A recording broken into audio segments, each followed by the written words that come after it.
Paul, there are lots of things that we all wish for in our life, and one of them is to have a friend forever, and that's how you start your day on Saturday at TURFFONTEIN. Yes, this horse was under another name, and then they changed the name, and then Johnny and Lawrence are good friends, and they decided they're going to name it Friends Forever. So please God, may the friendship continue between them. He runs against a very strong riders race. I'll be happy if he can run into the money. That horse Viper Jet, it's got strong form line behind it, and I think he'll be very difficult to beat. So if we can run in the first four, I'll be happy. Yeah, that's feature form, so obviously you've got horses that ran in those features, and you know more or less where this horse fits in the picture. Yes, and on collateral forms and what I see at home, I doubt he can beat Viper Jet. She has a first run for me. Marsha Cliff kindly enough bought her for me at the sales.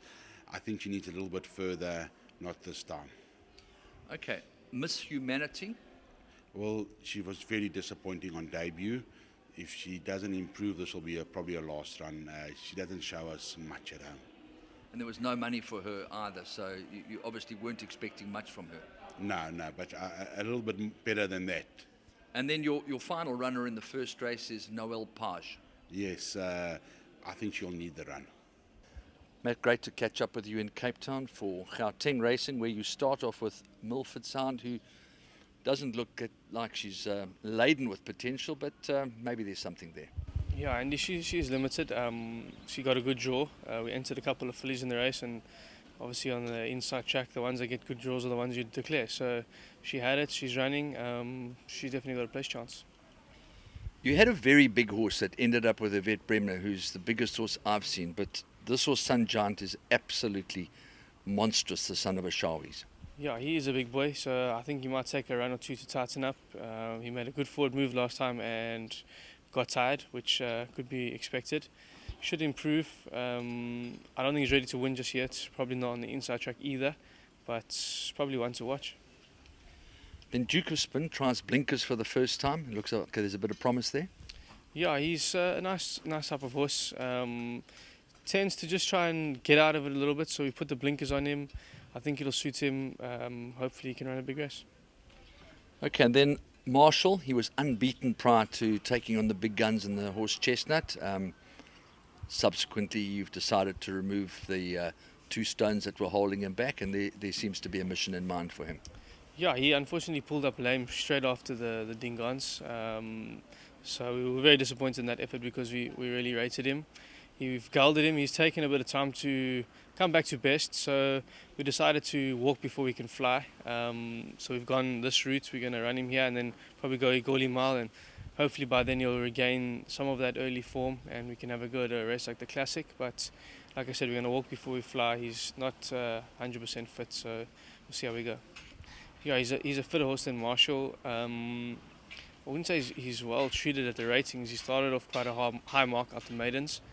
And but like I said, he's a fitter horse. He must have a good each-way chance. Lucinda Woodruff with us, and great to have a chat to you in Cape Town. I know you speak to your dad often, and you've got two runners in one of the features on Saturday at TURFFONTEIN, Captain Chorus and IVALO'S Prince, two very different types of horses. Yeah, I think IVALO'S Prince looks like a nice progressive horse. He's done nothing wrong as of late. Apparently he's quite hot and temperamental, but they've done quite a bit of work at home with him. I think he should go pretty well. He's got the scope for vast improvement. Captain's Chorus, apparently he pulled up last time with a very sore back. He's had a lot of physio and vet treatment done.